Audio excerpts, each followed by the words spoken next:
오늘 하나님께서 우리 계시는 말씀 같이 보겠습니다. 빌립보서 4장 4절 말씀입니다. 빌립보서 4장 4절 함께 읽겠습니다. 주 안에서 항상 기뻐하라. 내가 다시 말하노니 기뻐하라. 아멘. 주 안에서 항상 기뻐하라. 내가 다시 말하노니 기뻐하라. 오늘 말씀이 영적 훈련, 우리가 영적으로 성장하기 위해서, 성숙하기 위해서 훈련해야 될 것들을 생각하면서 첫 번째 구체적인 감각, 첫 번째 구체적인 도전으로 우리 안에 기쁨과 감동을 회복할 수 있을까? 우리 안에 기쁨이 회복된다면, 우리 안에 감동이 회복된다면 얼마나 좋을까? 이런 생각을 해보게 됐습니다. 기쁜 일이 참 많으면 좋죠. 그런데 기쁘지 않다는 게 우리의 첫 번째 문제이기도 합니다. 제가 알고 있는 아주 유명한 강사분 중에 한 분이 강의를 하고 다니는데 너무 재밌고 유쾌한 분이세요. 유쾌하고 사람들이 반응도 너무 좋고 빵빵빵 막 터지는 겁니다. 막 너무 재밌고. 그런데 본인이 그렇게 그런 이미지가 드러나다 보니까 강의를 요청할 때마다 그렇게 재밌게 해주십시오 이런 요청을 많이 받는데요. 마음에 부담이 되죠. 그런데 이게 장소와 본인의 또 여러 문제들로 인하여서 자기 감정이 그렇지 않을 때가 있는데도 강의 내용과 본인들이 원하는 목표는 그런 기쁨을 달라고 이렇게 얘기하는 경우들이 있더랍니다. 한 번은 어느 그 회사에서 불러서 이렇게 갔더니 세상에 앞에 노조에서 막 머리 빡빡 밀고 결사투쟁 막 이런 거 써 있고 막 그 노조 들어와 있고 그다음에 옆에 간부들 들어와 있고 그러면서 거기서 막 그런 재밌고 우스운 이야기를 해달라고 하니까 완전히 막 이거 어떻게 해야 되나 이런 생각이 들기도 하고, 한 번은 아버지께서 암이라는 이야기를 듣고 났는데 그 이야기를 듣고 충분히 슬퍼하거나 놀랄 그런 기회도 없이 바로 이제 강의를 들어가야 하니까 자기는 아무렇지도 않게 가서 사람들한테 막 세미도 치고 막 이렇게 하다 보니까 시간이 지나고 나니 이 감정에도 연골 같은 것이 있는 것처럼 이렇게 충격을 흡수할 수 있는 스프링 같은 게 확 늘어져 버린 느낌이 들더래요. 그래서 슬픈 것도 없고 기쁜 것도 없고 더 이게 우울해지고 어려워지는 일들을 경험하게 되더라. 근데 저는 그 이야기 이렇게 들으면서 우리 일상 가운데도 그런 일도 많이 있다는 생각을 하게 됐어요. 기뻐할 일, 우리가 회사를 출근하고 가정에서 해야 될 일을 하고 아이들을 키우면서 우리가 우리 마음에 충분히 이렇게 귀 기울여지지 못하고 그 시기들을 놓쳐버리면, 특별히 우리가 자꾸 받는 압박, 프레셔가 뭐냐면 우리 감정 표현하는 거 별로 이렇게 낯설어 하잖아요. 제가 막 여기서 막 운다고 생각해봐요. 파송선교사 떠나요. 그러면 막 운다고 생각해보세요. 그러면 정말 사람들 우습게 생각하지 않겠습니까? 그러니까 마음을 표현하는 것, 그런 생각들에게 있어서 우리가 더 깊이 생각하게 하는 것들이 있는데, 그 직결된 문제가 기쁨과 감동이라는 생각을 하게 됐어요. 어느 가정에서 여행을 갔는데 너무 아름다운 경치를 보여주고 싶은 거예요. 그래서 이 딸들이랑 같이 가는데, 저희 집 아닙니다. 딸들이랑 같이 가는데 애들이 거의 자더라는 거예요. 거의 기절 수준으로 왔다 갔다 하는 거예요. 그래서 아빠가 직접 이걸 보여주기 위해서 운전도 하는데, 얘들아 너무 예쁘지 않니?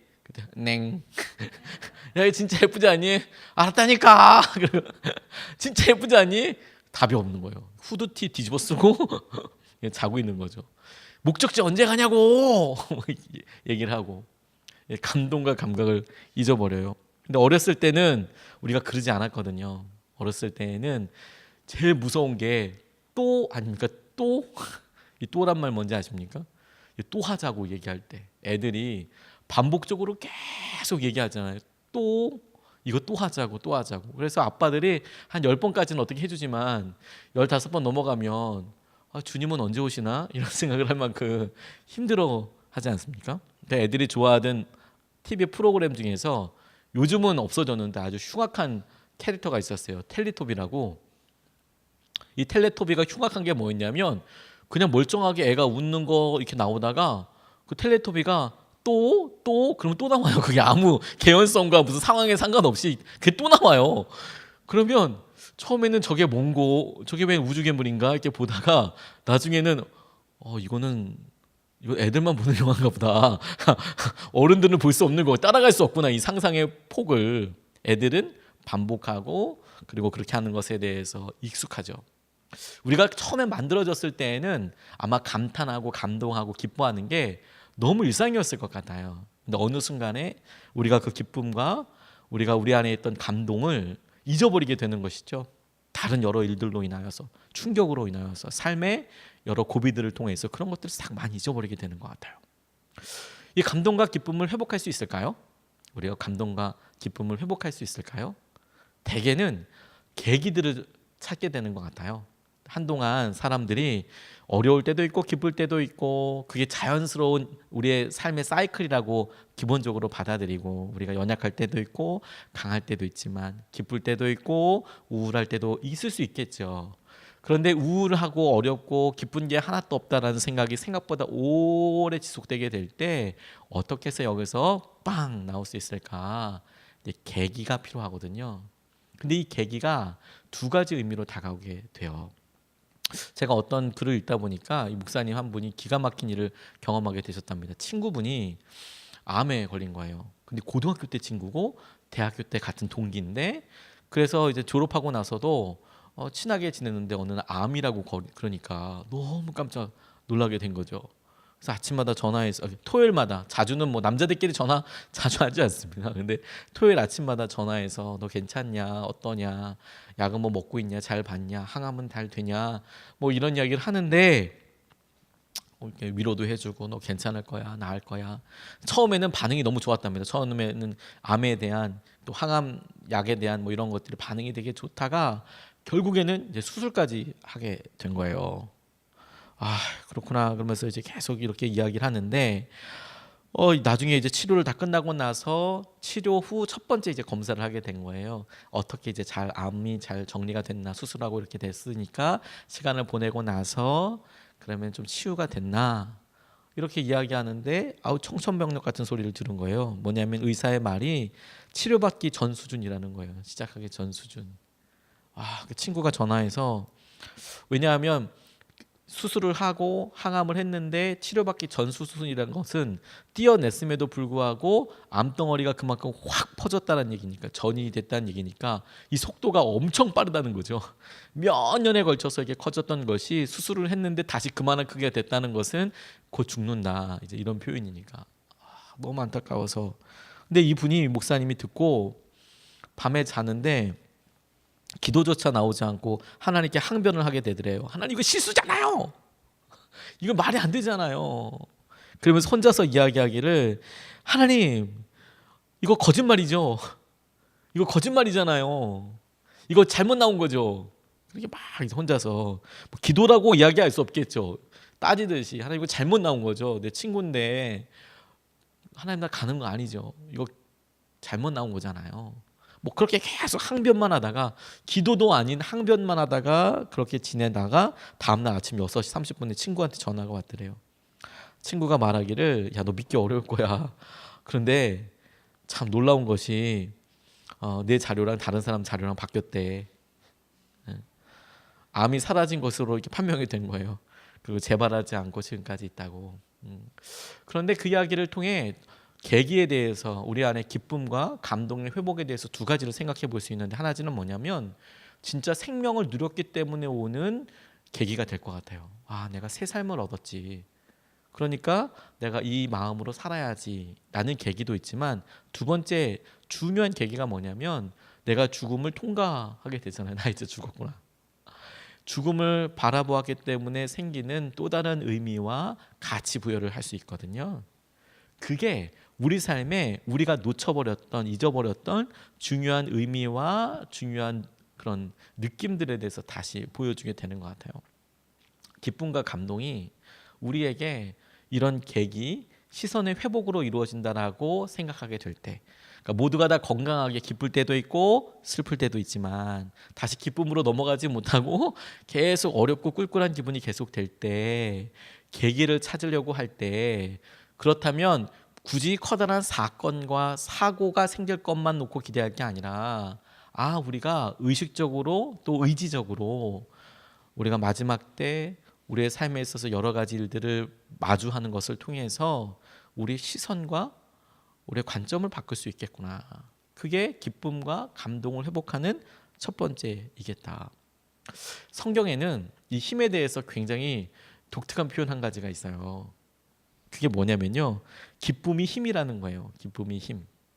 느헤미야에 나오는데 8장 9절에서 10절 말씀에 보면 제가 읽어드리겠습니다. 백성이 율법의 말씀을 듣고 다 우는지라 총독 느헤미야와 제사장 겸 학사 에스라와 백성을 가르치는 레위 사람들이 모든 백성에게 이르기를 오늘은 너희 하나님 여호와의 성일이니 슬퍼하지 말며 울지 말라 하고 느헤미야가 또 그들에게 이르기를 너희는 가서 살진 것을 먹고 단 것을 마시되 준비하지 못한 자에게는 나누어 주라 이날은 우리 주의 성일이니 근심하지 말라 여호와로 인하여 기뻐하는 것이 너희의 힘이니라.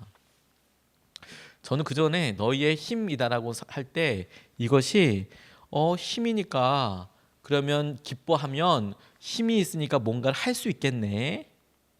그러면 기뻐하지 않으면 힘이 없으니까 뭔가 할 수 없겠네. 이런 식으로 생각해 보지는 않았던 것 같아요. 아, 여호와의 힘이다. 그렇구나. 여호와를 기뻐하는 것이 우리의 힘이 되겠구나. 그런데 그 힘이 있다면 정말 우리가 뭔가 할 수 있는 일이 있을 거고, 그리고 거꾸로 우리가 무언가 할 수 없는 내 진짜 마음에 여력이 없다. 그 일을 할 수 있는 그런 우리 안에 어떤 동기도 없고 우리 안에 그걸 내가 버틸 수 있는 게 없다라고 생각될 때 그 이유가 뭔가 여호와를 기뻐하는 것이 우리의 힘이라고 이야기할 때 여호와를 기뻐하지 않는 것으로 인하여서 우리 가운데 힘이 없는 거구나. 다시 시작할 수 있는 힘도 없고 우리가 어떤 하나님을 선신할 수 있는 마음도 없고 그것이 우리가 능력이 없기 때문이 아니고 시간이 너무 오래 끌렸기 때문도 아니고 우리 안에 하나님을 기뻐하는 것이 어느 순간에 줄어들기 때문에 힘도 떨어지는 거구나. 달라스 윌라드라는 분이 우리의 육체적인 삶이나 사회생활에 관계된 즐거움을 영적이지 않다 하고 배제하는 것은 옳은 일을 행하려는 우리의 노력을 약화시키는 효과를 가져온다. 좀 어렵죠? 이런 이야기예요. 기쁘고 즐거운 일, 즐거운 사람 만나는 거 그거 영적이지 않아 라고 이야기하는 것은 그야말로 영적이지 않다라는 거예요. 좋은 사람 만나라. 기뻐할 일이 있으면 해봐라. 뿐만 아니라 그렇게 하나님께서 우리 가운데 기뻐하는 일, 좋아하는 일 해봐라. 지난주 금요일 날 저희 교회 속회에서 속회별로 MT를 가셨어요. 그 속회가 그래도 다 권사님들이시고 그래서 성령 집회 많이 나오는 거의 많이 나오시는 분들이거든요. 근데 딱 약속이 난 듯이 한 속회가 딱 가니까 진짜 뭐 엄청 그래도 많이 오셨어요. 그래도 많이 오셨는데 항상 보이던 얼굴이 이게 싹 비죠. 그래서 제가 막 광고했어요. 왜냐하면 분명히 갈 때 한 분은 저희가 실시간으로 방송하고 있기 때문에 제 설교를 듣지 않을까? 그래서 막 얘기했어요. 에이! 그러고 막 얘기했단 말이에요. 근데 제 마음이 진짜 마음이 너무너무 좋았어요. 그러니까 그렇다고 또 다음 주에 전부 다 금요 예배 안 오시고 수요일 안 오시고 우린 다 주님 안에서 교제야. 교제왕. 다 MT 가시면 안 됩니다. 적당히 눈치 봐가면서 저랑 일정을 해주셨으면 좋겠어요. 하나님을 만나는 방법이 다 다르잖아요. 어떤 사람은 성실하게 아침부터 열심히 하는 사람이 있을 거예요. 어떤 사람은 아이를 보고 애가 잠들어 주기만을 바랄 수밖에 없겠죠. 그래도 나도 피곤하니까 저녁 끝나고 나서 시간이 뭐 3시간, 4시간 남는 게 아니에요. 나도 힘들고 뭐 제대로 씻고 그러다 보면 이제 뭐 30분, 1시간 정도 날 수 있겠죠. 용기를 내야 그것도 되겠죠. 사람마다 다 다를 거예요. 상황이 다르니까. 그런데 어떤 딱 한 기준을 두고 다 똑같이 해라. 이제 이러면 이제 그 기준이라는 게 사실 우리에게 기준이 하나이면 1등서부터 꼴등까지 세우게 되거든요. 잘하는 사람, 못하는 사람. 그 졸지에 내가 지진아가 되는 거예요. 저 군대에 있을 때 그런 지진아 여러 번 돼봤거든요. 그러니까 영어를 잘 못해. 여기서는 아무리 뭐 영어를 공부하고 갔다고 하더라도 딱 가니까 제가 더 잘하겠습니까? 미국에서 초등학교도 안 나온 미국 사람이 영어를 더 잘하겠습니까? 상상이 잘 안 가세요? 미국에서 자기 이름도 못 쓴 애들이 영어를 저보다 훨씬 잘해요. 물론 읽고 해석하는 거는 뭐 시험을 보진 않았겠지만 걔랑 나랑 저랑 둘이서 근데 말을 해보면 도대체 무슨 말 하는지 모르겠고 저는 걔 앞에서 너무 낮아지고 뭐 하거든요. 말이 안 나와. 말이 막 그런 일 많이 경험했거든요. 영어라는 기준 하나 딱 두니까 1등서부터 꼴등까지 남아지는데 그 사람의 다른 가치나 생각이나 이런 거 싹 사라지고 너 영어 말 잘하냐? 스피킹이랑 리스닝이 잘 되고 서로 이제 커뮤니케이션 잘 되냐? 그래 너 잘 되면 너 아주 좋은 너 안 되냐? 너 사고뭉치다 이렇게 나오잖아요. 그러니까 지진아가 되는 거죠. 졸지에. 물론 나중에 이제 극복하고 카투사들에게는 그런 시간들이 필요하지만 똑같거든요. 영적으로도 교회 안에서 똑같을 것 같아요. 기쁨이 이렇게 있을 때, 우리가 회복하려고 할 때 사람들 사이에 자기의 장점과 자기의 기쁨과 은혜를 나누는 거 너무 좋은 것 같아요. 함께 나누는 거죠. 이제 문제는 이제 그것만 또 하려고 하는 사람이 있어요. 또 이제 그걸 삶의 어떤 계기만 계속 가지려고. 그럴 순 없죠. 하나님께서 주신 은혜들을 보고 무엇인가 에너지를 찾기 위해서 하나님 안에서 자유함과 기쁨을 누리는 거 너무 중요하다고 생각이 들었습니다. 주님께서 천지를 창조하실 때, 하나님이 천지를 창조하실 때 유독 그 과정을 보면 독특한 게 있습니다. 하나님께서 빛과 어둠을 나누시고 보시기에 좋았다 이렇게 표현을 하지만 그걸 문어체로 쓸 때에 하나님이 좋았다, 좋으셨다 보기에 이렇게 표현했겠지만 실제로 하나님께서 보시고 말씀하시면서 내가 참 좋다 이렇게 말씀하시진 않으셨을 것 같아요. 아이고 좋구나. 아마 의성어처럼 와 멋지다, 진짜 좋다. 우리가 산꼭대기에 올라갔을 때나 안개가 이렇게 쫙 겹친 숲속을 걸을 때 저만 좋아하는지 모르겠지만 와 진짜 좋다, 시원하다, 너무 좋다 그런 생각이 들고 와 처음 보지 생각하지 못했는데 어느 날 이렇게 저 새벽기도 이렇게 올 때 우리 근처에 사는 새가 바뀌었는지 새 울음소리가 뭐 이렇게 바뀌는 거예요. 와 새로운 새가 이사 왔나 보네. 너무 좋다. 보이는 건 아니지만 어딘가에 있을 텐데 깜깜하니까. 근데 뭐가 소리가 좀 리듬과 음조가 바뀌었어요. 얘가 좋다, 좋다. 그걸 내가 듣기에 좋았다 이렇게 표현하진 않았을 것 같아요. 진짜 좋았다. 근데 하나님께서 그렇게 좋았다라는 표현을 한꺼번에 첫 번째서부터 7번째까지 쉬시는 것까지 한 다음에 진짜 다 좋았어, 모든 과정에 다 좋았어 이렇게 얘기하지 않고 그걸 굳이 다 풀어서 쓰시면서 그 칸칸마다 장면마다 하나님께서 보시기에 좋았다라고 하셨던 것은 하나님께서 이 모든 것을 보시고 감동하시고 감탄하시고 기뻐하시는 과정을 창조에 있어서 엄청 중요한 표현으로 쓰셨다라고 생각하게 됐어요. 이게 중요한 거구나. 우리는 보통 처음에 시작이 뭐고 당신이 어떻게 변화됐습니까? 그래서 좋습니까를 보지만 하나님은 그래 아무것도 빛도 어둠도 구분 못했던 우리가 그게 됐을 때 멋지구나, 멋지구나. 하늘과 바늘기라 멋지구나. 묻과 물도 나누실 때 멋지구나.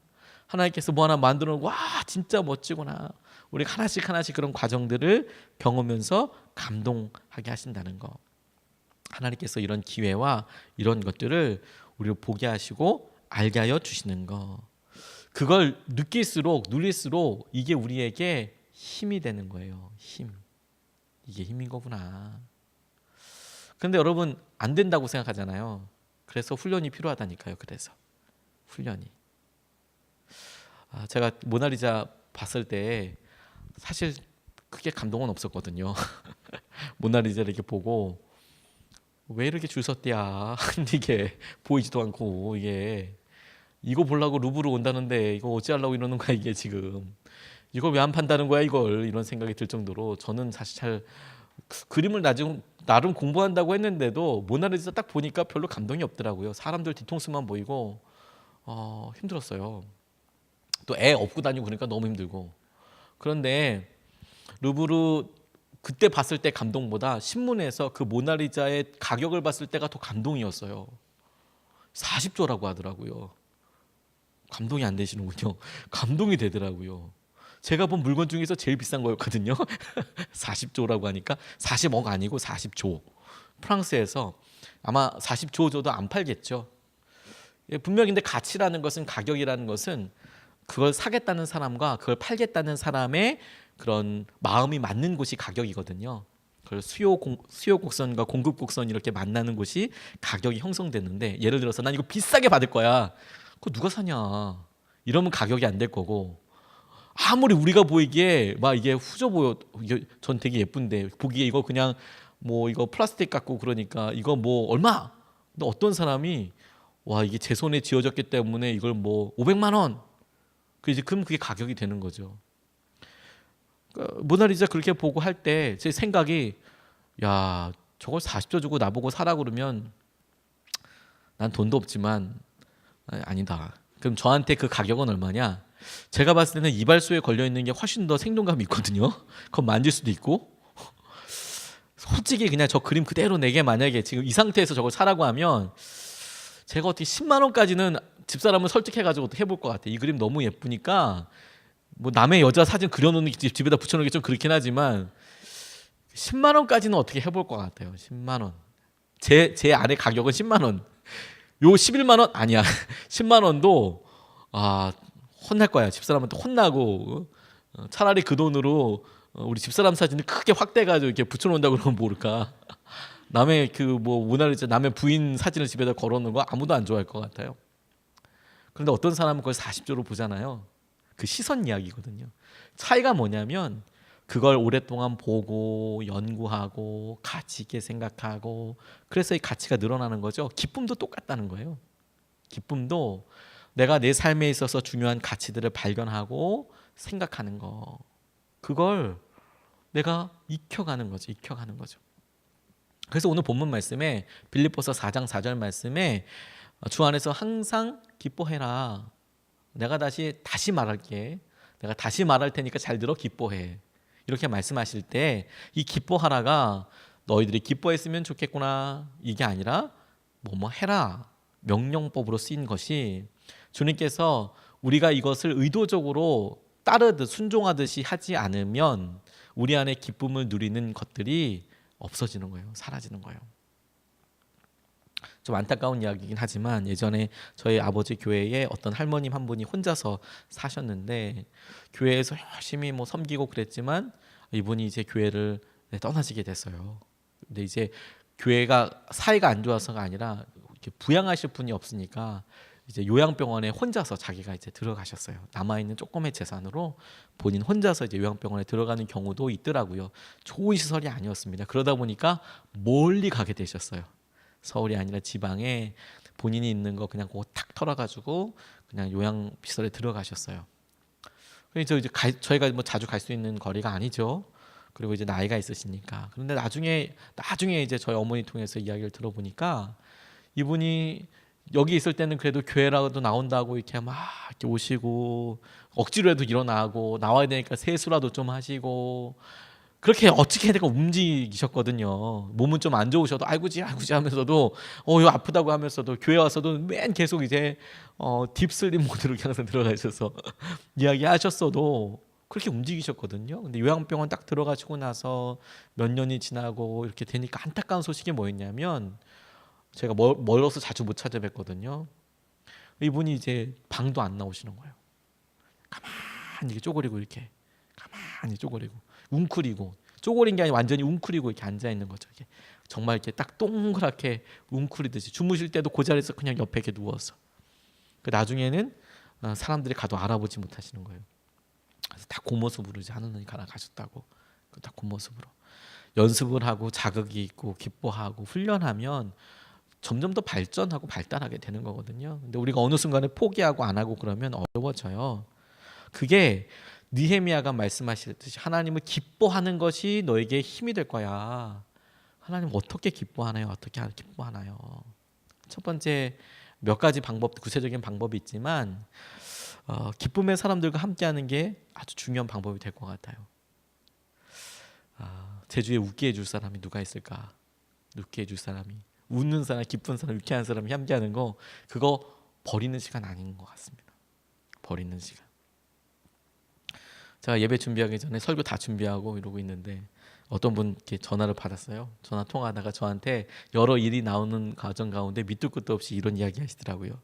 거울 보고 웃으세요? 거울 보고 웃으 무슨 얘기야 이게 지금. 거울 보고 웃으라니. 제가 오늘 준비를 기쁨에 대해서 설교한 걸 아셨나? 거울 보고 웃어라. 하나님, 제가 그 생각을 하니까 그분 때문에 즐겁더라고요. 거울 보고 보이는 제 얼굴이 웃겨서 웃는 게 아니라 저한테 그렇게 얘기해 주시는 분 때문에 제가 기쁘더라고요. 기쁜 사람들이 함께하는 거, 내가 사랑하는 사람들에게 시간 내는 거 나쁜 일은 아니구나. 용기를 한번 내볼 필요도 있구나. 솔직히 또 자기가 또 너무 또 그렇게 사람들 좋아한다고 생각하면 좀 자제도 하셔야 됩니다. 두 번째로 다른 사람들을 위한 시간을 내어보라고. 그것은 내가 아는 사람 아니고 내가 섬겨야 될 사람, 내가 고귀한 일을 위해서 내가 시간을 섬길 때에 사실 진짜 의미와 기쁨이 나타나게 되더라. 내가 내 문제, 우리 삶의 우리 영역들만 가지고 이야기하면 어느 순간의 의미가 똑같습니다.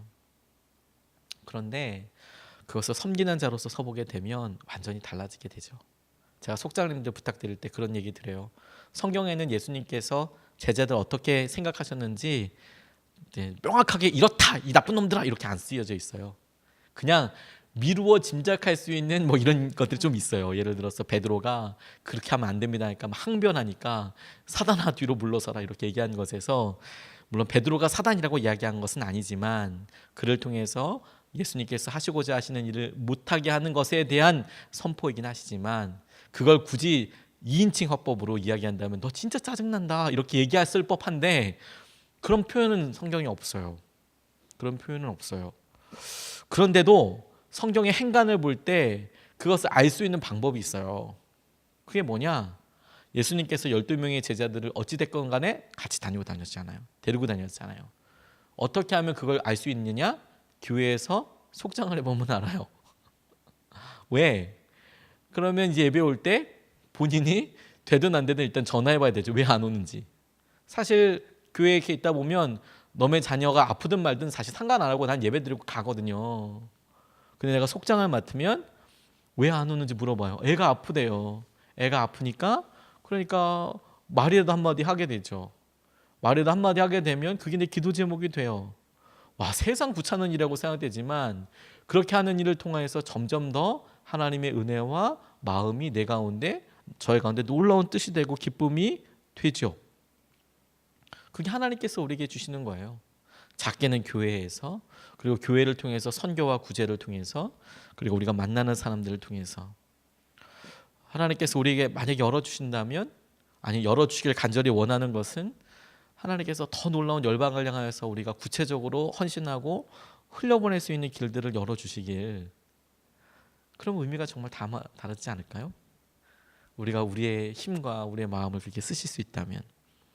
잠언 15장 30절 말씀해 보니까 이 세번역 성경으로 기가 막히더라고요. 잠언 15장 30절 말씀을 개역 개정판에는 이렇게 나와 있어요. 눈이 밝은 것은 마음을 기쁘게 하고 좋은 기별은 뼈를 윤택하게 하느니라. 이게 무슨 말인가 싶잖아요. 근데 세번역 성경에는 이렇게 쌈박하게 번역이 되어 있어요. 들어보십시오. 밝은 얼굴은 사람을 기쁘게 하고 좋은 소식은 사람을 낫게 한다. 야, 멋지지 않습니까? 이 번역이 진짜 멋있더라고요. 밝은 얼굴은 사람을 기쁘게 하고 좋은 소식은 사람을 낫게 한다. 잠언 말씀입니다. 세번역 성경으로요.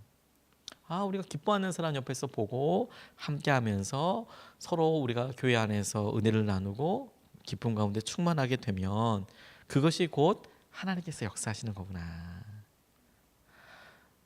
우리 혼자 있는 게 대단한 일 하는 게 아니에요. 보통 많은 사람들이 텔레비전 시청하는 이유가 피곤한 심신의 휴식을 위해서 본다고 하잖아요. 할 거 없으니까 그냥 휴식상으로 그냥 생각이 정신이 쉬도록. 근데 여러분 혹시 그런 사람 본 적 있으세요? 어제 저녁 뉴스 시간부터 심야 토크쇼까지 텔레비전을 시청했더니 다음날 생기가 돌고 활력이 넘치고 심신이 새롭고 아주 상쾌해졌습니다. 어젯밤은 아주 굉장히 좋은 날이었어요. 기억에 남을 밤이었지요. 저 이렇게 이야기하는 사람 한 명도 못 봤습니다. 쉬기 위해서 한다고 하는데 사실 더 짜증과 다음날 너무 찌뿌둥하고 힘들고 어렵잖아요. 그러니까 내가 내 삶의 소소한 즐거움이라고 그냥 하고 하는 것이 진짜 우리의 기쁨이 되지 않아요. 오히려 그런 시간들을 하나님을 위해서 드릴 수 있고 다른 사람들을 위해서 드리는 시간으로 삼을 수 있다. 그게 우리의 가장 커다란 도전이라고 생각하게 됐습니다. 첫 번째로 내가 기쁜 사람들, 기뻐하는 사람들과 함께하는 거. 두 번째로 내가 다른 사람들을 위해서 시간을 내고 섬기는 일에 가치를 두는 거. 세 번째로 우리 안에 기쁨의 훈련을 어떻게 해볼 수 있을까? 우리가 성경의 관점으로 우리 생각을 다시 조정하는 게 필요할 것 같아요. 주 안에서 기뻐하기 위해서 주님 안에서 우리의 생각을 당겨서 생각해 보는 거. 우리 안에서 여러 성경의 관점들이 있지만 그 중에서도 우리가 꼭 담겨서 주 안에서 생각해 보고 싶은 것은 무엇이냐면 주님께서 다시 오신다라는 겁니다. 다시 오신다. 그게 우리 가운데 어떤 기쁨일까? 우리 삶에 어떤 의미일까? 로버트 풀검이라는 분이 결혼식 이야기를 이렇게 쓰셨는데 이게 이분의 소설인지 혹은 본인의 경험담인지는 잘 모르겠습니다. 근데 이분이 쓰신 결혼식 이야기를 보니까 이제 신부랑 신랑을 잘 묘사하게 된 거예요. 아마 이분이 주례를 맡으셨는지. 근데 신부를 이제 가만히 보니까 이 신부가 아침서부터 정말 열심히 꽃단장을 하죠. 밥도 못 먹고 며칠은 아니더라도 아침서부터 막 그냥 뭐 단장하고 그러니까 화장실도 잘 못 가고 밥도 못 먹고 화장실 갈까봐 밥도 못 먹는 거죠. 막 그러니까 막 쪼리쪼리 굶으면서 막 이거 막 너무 힘든데 한국에는 그냥 식장에 딱 들어가고 말지만 미국은 연애가 같이 있겠거든요. 연애가 있고 근데 미국에서 이렇게 하다 보니까 들러리들도 오고 같이 들어갈 때 들러리들도 오고 뭐 들어가는 사이에 뭐 밥 먹을 것도 있고 이렇게 연회장이 같이 붙어 있으니까 근데 신부가 너무 배가 고픈 거예요. 진수성찬이 이렇게 쌓여 있으니까 그래서 아무 생각 없이 몇 가지를 집어먹게 됐대요. 배가 너무너무 고프니까 아침서부터 허기가 져가지고 처음에는 그냥 과자 몇 개 이제 이렇게 막 묻으면 안 되니까 과자 몇 개 집어먹다가 들어가니까 좀 단계 들어가니까 눈이 좀 밝아지고 그래서 견과류 몇 개 이렇게 호두 이런 거 몇 개 집어먹대요.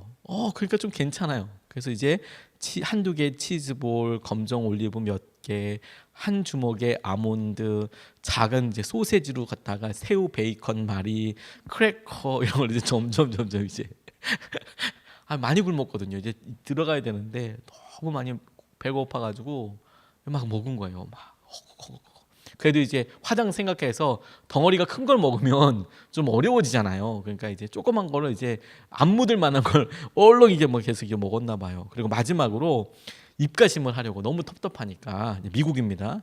한 잔에 분홍색 샴페인을 이렇게 벌컥벌컥 마셨대요. 그리고 얼른 이제 립스틱 다시 확인하고 이렇게 마시고 딱 들어가는데 그 신부의 아버지가 신부에게 이렇게 준 거래요. 너 좀 안정해라. 너무 이렇게 너무 널버스하지 않아, 너무 이렇게 긴장하지 않아도 돼.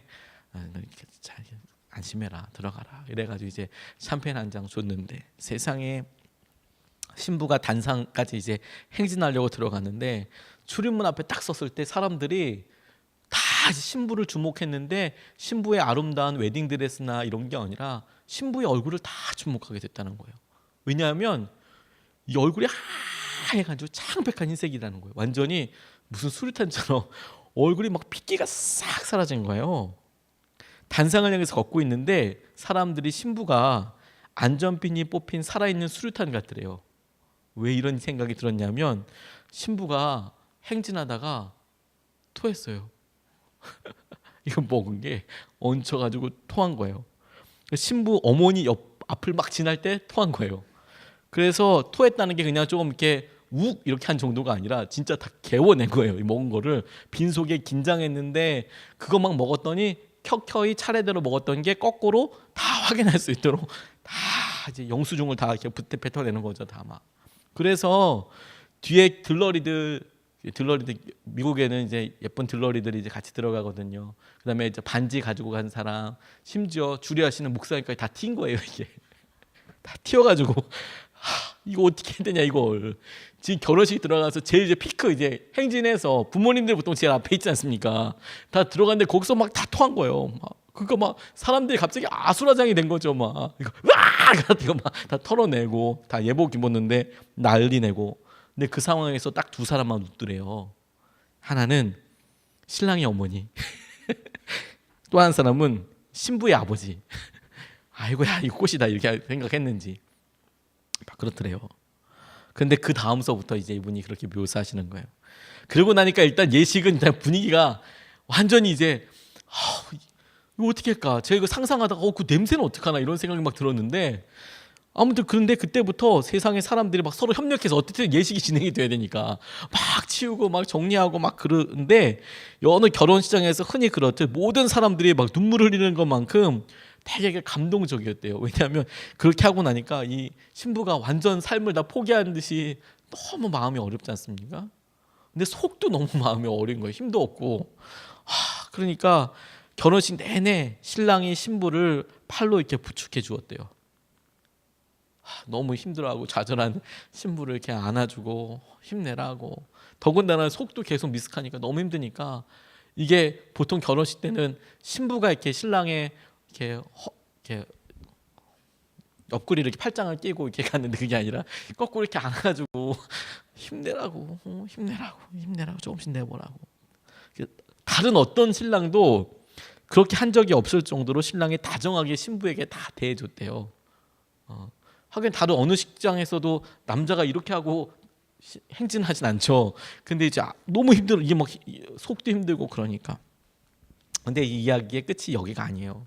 10년 후에 사람들이 그날 그 아수라장이 됐던 그런 여러 처음과 과정과 끝을 다 이제 비디오로 찍어놓은 거예요. 비디오로 찍어놓고 10년 후에 중요한 사람들이 와서 그 파티의 그 영상을 다시 본 겁니다. 그날 어떤 흉악한 일이 있었는지 다 본 거예요. 텔레비전으로 물론 보게 되죠. 텔레비전을 이렇게 보는데 모든 것이 잘못된 상황에서 사람들이 다 보니까 막 진행이 되면서 기뻐하고 즐거워하더래요. 그걸 보고 또 너무 기뻐하고 즐거워하더래요. 야, 저런 일이 있었지. 와, 저 어떡하냐. 그러고 이제 모든 혼란에도 불구하고 왜 그런 일이 있을 수 있을까? 왜 저걸 보고 기뻐할까? 왜 신랑과 신부가 있었기 때문에, 신부에게 신랑이 있었기 때문에. 중요한 게 뭐냐면 신부에게 신랑이 있었기 때문에 그 모든 상황들을 보고 넘어설 수 있도록, 끝나고 보니까 10년 후에 사람들이 봐도 그냥 기뻐할 수 있는 날로, 기쁘구나, 그래, 그런 일이 있었지. 그렇게 해서 결혼식 망쳤다, 인생 망쳤다, 이런 게 아니라 가장 처참하고 힘들고 어려워 보이는 그때가 하나님께서 그냥 그 부부에게 있어서 남편이 내게 잘 대해주었던 거, 나를 안아주었던 때, 내가 그렇게 창피하고 사람들에게 정말 수치스럽고 부끄러워 보일 수 있는 그때, 그래도 남편이 나를 이렇게 안아주고 그렇게 했던 거, 고통이 가득한데 그렇게 해주었던 것이 기억에 남더라. 그러면서 이 풀검이라는 분이 뭐라고 이야기를 하냐면, 우리가 마지막 때에도 그렇게 될 것이다 라고 말씀하시더라고요. 마지막 때에도 계시록 19장 7절 말씀에, 우리가 즐거워하고 크게 기뻐하며 그에게 영광을 돌리세 어린 양의 혼인 기약이 이르렀고 그의 아내가 자신을 준비하였으므로. 여기서 그의 아내는 교회를 말하는 거거든요. 우리가 나중에 혼인 잔치, 예수 그리스도의 혼인 잔치 마지막 날에 거기 들어가고, 지금은 아마 우리가 그 혼인 잔치에 들어가기 위해서 준비하고 그렇게 될 거예요. 그리고 이제 우리가 아름답게 거룩하게 들어가고 싶지만 우리의 성품과 우리의 연약함이 사실 실수와 하지 말아야 될 여러 일들과 이런 일들 다 하고 그렇게 있을 수도 있어요. 그리고 심지어 우리가 이 결혼식 하는 이 과정인데 우리 엄청난 실수로 깽판이 될 수도 있을 수 있겠어요. 실수로 이거 진짜 딱 잘라버렸으면 좋겠다. 이거 기억 속에서 이거 딱 잘랐어. 이거 딱 그대로 덜어냈으면 좋겠다. 우리 인생이 그런 거 정말 많을 거거든요. 그런데 하나님께서 그와 같이 우리 함께 해주시고, 우리가 다시 보았을 때 그때가 가장 놀라운 기쁨이고 축복이고 은혜가 되겠다고 하시는 게 성경의 관점이라는 거예요. 너희가 지금 보내고 있는 것들이 지금은 힘들다고 생각하고 너무 수치스럽고 잊혀지고 싶고, 근데 먼 훗날 우리가 주님 나라 갔을 때 그 장면을 같이 딱 본다면, 그때도 내 손을 붙잡고 계셨던 주님, 그때도 나를 부끄러워하지 않으셨던 주님, 그때도 나를 사랑해 주셨던 주님, 그 주님 때문에 그래, 신부를 사랑하는 신랑 때문에 그 장면이 잘 그냥 기쁨으로 넘어가듯이, 우리와 함께 하셨던 예수님 때문에 우리의 삶이 더 놀랍게 될 수 있을 거야. 그걸 우리가 지금 믿음으로 바라보는 것이죠. 주 안에서 기뻐하라 라고 이야기할 때, 그래, 지금 우리가 함께 하시는 주님, 내가 너무 힘들고 속이 더부룩 답답하듯이 힘들어서 내가 내 거밖에 보지 못하지만, 이 시간이 지나고 나서 이 장면을 다시 본다면 나와 함께 하셨던 주님 때문에 내가 너무 즐거울 거야. 내가 너무 행복할 거야. 내가 어떻게 실수했느냐 때문이 아니라 이렇게 실수하고 있는 나를 예수님께서 어떻게 용납해 주셨는지, 어떻게 덮어 주셨는지, 어떻게 붙잡아 주셨는지, 그걸 생각하며 오늘 기뻐하는 거죠. 하나님, 그런 분을 내가 생각하며 기뻐하고, 이게 훈련이라고요. 훈련이라고. 가장 힘들고 어려울 때 주님을 그렇게 기뻐하며 하나님 감사합니다. 거울 보고 기뻐하라고 제가 그 말 얘기 듣고 거울 보고 기뻐해야겠네. 하나님 감사합니다. 주님께서 어렵고 힘든 순간에 더 놀라운 기쁨과 은혜를 주 앞에 드리게 해주십시오. 오늘 우리가 영적인 훈련으로 다음 주까지 기뻐하는 훈련을 했으면 좋겠습니다. 하나님 진짜 감사합니다. 하나님의 은혜와 마음을 우리 가운데 드러내 주셔서 만나게 될 주님, 지금은 고난이고 창피하고 어렵고 힘들어도 회복하여 주실 주님을 바라보고 주님과 함께 온전히 기쁜 삶을 살게 해주십시오. 이게 훈련이라는 것을 인지한다면 의식적으로 그리고 의지적으로 우리가 주 안에서 힘이 되도록 기뻐한다면 힘이 점점 늘어서 근육이 늘듯이 지금은 기뻐할 수 없는 영역도 능히 기쁨으로 축복으로 바꾸실 줄로 믿습니다. 주님께서 우리 마음을 그렇게 다스려달라고 기도하겠습니다. 아버지 하나님, 오늘 우리의 기쁨의 감각이, 우리의 감동하는 그런 감각이 살아나게 해주셔서 주님과 함께 기뻐하게 하여 주시고 하나님의 은혜와 마음을 누리게 하여 주시옵소서. 주님만 온전히 기뻐하며 주의 역사하심만 온전히 누리게 하여 주시옵소서. 기쁨으로 우리 삶을 이끌어 달라고 이 시간을 같이 기도하시겠습니다. 아버지 하나님 감사합니다.